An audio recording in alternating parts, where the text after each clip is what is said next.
پہلے لوگوں میں جیسے انجام سے بے خبر ہیں، یہ سمجھتے ہیں کہ ان کا انجام ویسا نہیں ہوگا، اور چونکہ یہ انجام خدا کی طرف سے آیا کرتا ہے، اس لیے جب نتیجہ ظاہر فرمایا تو وہاں سنت الاولین کی بجائے سنت اللہ کی طرف اشارہ فرما دیا کہ جب پہلے لوگوں نے ایک خاص طریق اختیار کیا، ایک خاص رنگ ڈھنگ اپنایا، تو ان کی ہلاکت خدا کی تقدیر کے نتیجے میں ہوئی تھی، ایک کبھی نتیجے کے طور پر نہیں ہوئی۔ اس لیے مضمون کو بدل کر سنت الاولین کی بجائے نتیجے کے وقت اللہ کی سنت کا ذکر فرما دیا۔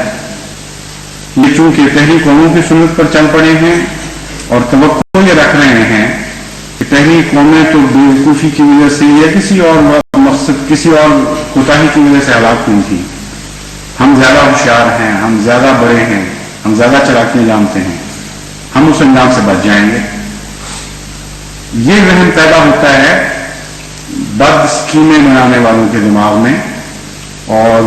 مکر صحیح کرنے والوں کے دماغ میں۔ اگر وہ یہ یقین رکھتے کہ اللہ کی طرف سے پھر ایک سنت جاری ہوا کرتی ہے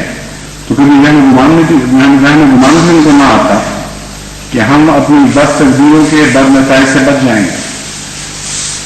تو چونکہ وہ پہلوں کی سنت پر دھیان اس طرح کرتے ہیں جیسے کچھ گزری ہوئی قومیں تھیں، ان سے یہ بیوقوفی سرگرم ہو گئی، ان سے وہ بیوقوفی سرگرم ہو گئی، ایسے بڑے بڑے بد لوگ تھے، ان کی تاریخ پڑھتے ہیں، کہتے ہیں ان سے یہ حماقت ہوئی، یہ نہ ہوتا تو نیپولین نہ مارا جاتا،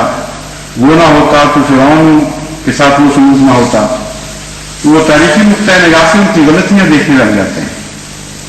اور ان کی سنت کی طرف ان کا دھیان رہتا ہے، اور یہ بات بھول جاتے ہیں کہ جب یہ قومیں، دنیاوی قومیں اللہ کے مقابل پر آتی ہیں تو پھر اللہ کی بھی ایک سنت جاری ہوا کرتی ہے۔ اس سنت میں کبھی کوئی تبدیلی نہیں دیکھیں گے، اس سنت میں وہ کبھی کوئی ٹال مٹول نہیں پائیں گے۔ اولم یسیروا فی الارض فینظروا کیف کان عاقبۃ الذین من قبلہم وکانوا اشد منہم قوۃ۔ وہ کیوں غور نہیں کرتے اور کیوں جائزہ نہیں لیتے اپنے گرد و پیش کا؟ وہ قوموں کی اس دبی ہوئی تاریخ کا مطالعہ کیوں نہیں کرتے جو ہلاک ہو کر زیر زمین دفن ہو چکی ہیں؟ یسیروا فی الارض ہے، دنیا میں پھریں اور دیکھیں کہ پرانی قوموں کو کیا انجام ہوا۔ وَكَانُوا أَشَدَّ مِنْهُمْ قُوَّةً، وہ ان سے زیادہ طاقتور تھے اور ان کے مقابل پر خدا کے آنے والے بندے بظاہر ان سے بہت زیادہ کمزور تھے۔ وَمَا كَانَ اللَّهُ لِيُضِلَّهُ مِنْ شَيْءٍ،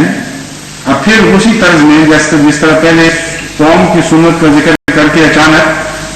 سنت کا مضمون خدا کے ساتھ وابستہ کر دیا گیا تھا، اب ان کو اس قوم کو اشد منہم قوہ بیان کرنے کے بعد کہ وہ بہت بڑی طاقتور قومیں تھی، اچانک مضمون کو پھر خدا کی طرف پھیر دیا۔ وما کان اللہ لیعجزہ من شیء فی السماوات الا فی الارض، لیکن بدقسمتی سے، ان کی بدقسمتی سے ان کا مقابلہ خدا سے پڑ گیا۔ مضمون یہ بیان کیا جا رہا ہے کہ اگر ان کی قوت پر اگر صرف انحصار کیا جائے اور عام تاریخی مطالعہ ہو تو نتیجہ یہی نکلنا چاہیے، اس زمانے کی بیوقوفی ڈالتے ہیں کہ جب بڑی قوموں کی چھوٹی قوموں سے ٹکر ہوتی ہے تو ان کو ہلاک کر دیا کرتی ہے۔ جب زیادہ مکار اور چلاک لوگوں کی سادہ لوگ انسانوں سے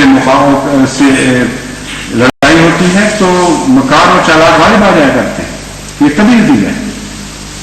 تو فرمایا وہ پہلے تو ان سے بھی زیادہ طاقتور تھے جو آج ہیں، لیکن اس لیے وہ ناکام اور ہلاک ہوئے کہ خدا تعالیٰ کے مقابل پر زمین و آسمان میں کوئی چیز بھی نہیں آ سکتی، کوئی چیز بھی ٹھہر نہیں سکتی، دنیا کی کوئی طاقت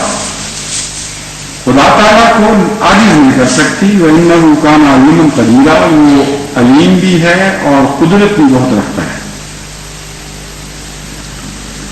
وَلَوْ يُؤَاخِذُ اللَّهُ النَّاسَ بِمَا كَسَبُوا مَا تَرَكَ عَلَىٰ ظَهْرِهَا مِن دَابَّةٍ، اگر اللہ لوگوں کی بدعمالیوں پر لوگوں کو پکڑے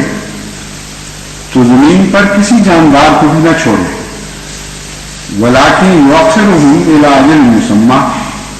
لیکن وہ ایک مدت معینہ تک جو ان کے لیے مقدر ہے ان کو ڈھیل دیتا چلا جاتا ہے. فَإِذَا جَاءَ أَجَلُهُمْ فَإِنَّ اللَّهَ كَانَ بِعِبَادِهِ بَصِيرًا. جب ان کی ہلاکت کا وقت آ جاتا ہے فَإِنَّ اللَّهَ كَانَ بِعِبَادِهِ بَصِيرًا. اس وقت اللہ تعالیٰ اپنے بندوں پر بہت نظر رکھنے والا ہوتا ہے. عموماً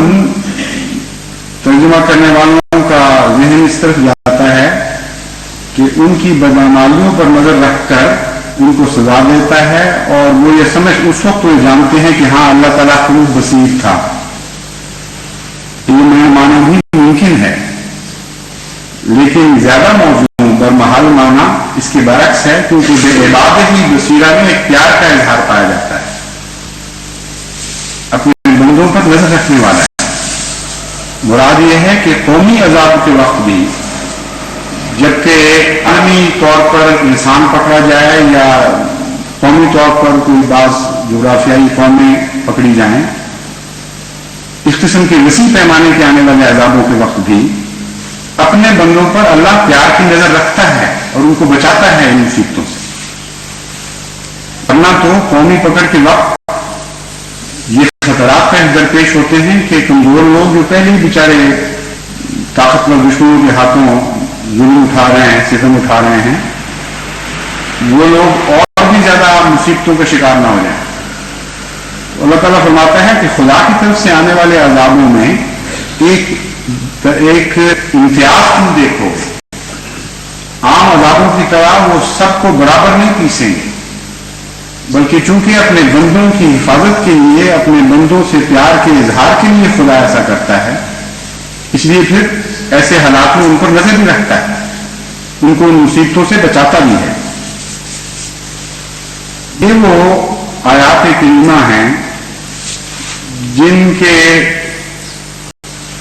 ذکر میں بظاہر تو انسان کا دماغ ہزاروں سال کی مذہبی تاریخ کی طرف منتقل ہو جاتا ہے، لیکن ایک احمدی کی نظر سے دیکھا جائے کہ وہ معلوم ہوتا ہے کہ قرآن تاریخ آج ہمارے سامنے اس طرح گزر رہی ہے، اس طرح دہرائی جا رہی ہے جیسے ایک فلم چلائی جا رہی ہے. وہ زمانے جو کھوئے گئے تھے، وہ قومیں جو زمین میں پیوست ہو کر تحقیق سو بھی چکی تھی مدتوں سے، قصے اور کہانیاں بن چکی تھی، ان کی تاریخ بھی زندہ ہو رہی ہے، اور ان قوموں کی تاریخ بھی زندہ ہو رہی ہے جن قوموں کو ہلاک کرنے کے لیے گڑے مردے پھر اٹھ کھڑے ہوئے. لیکن یہ زندگی جو مکر صحیح کرنے والوں کی زندگی ہے، یہ ایک عارضی زندگی ہے، اور وہ جن کو ہلاک کرنے کے لیے برپائے ہیں وہ انہی حالات میں سے ہمیشہ کی زندگی پا جائیں گے. ان اللہ کان بعبادہ بصیرا، اس لیے زندگی پا جائیں گے کہ اللہ اپنے بندوں پر پیار کی نظر رکھتا ہے اور کبھی ان کو اکیلا نہیں چھوڑا کرتا. یہ ہے مضمون اس آیت کا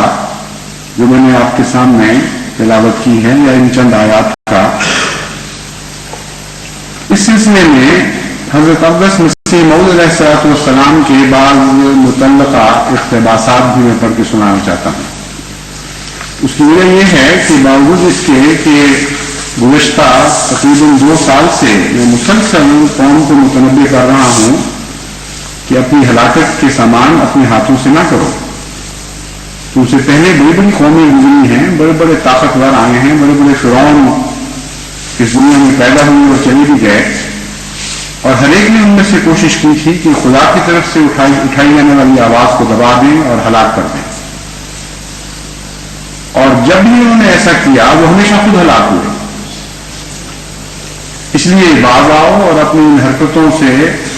توبہ کرو اور استغفار کرو،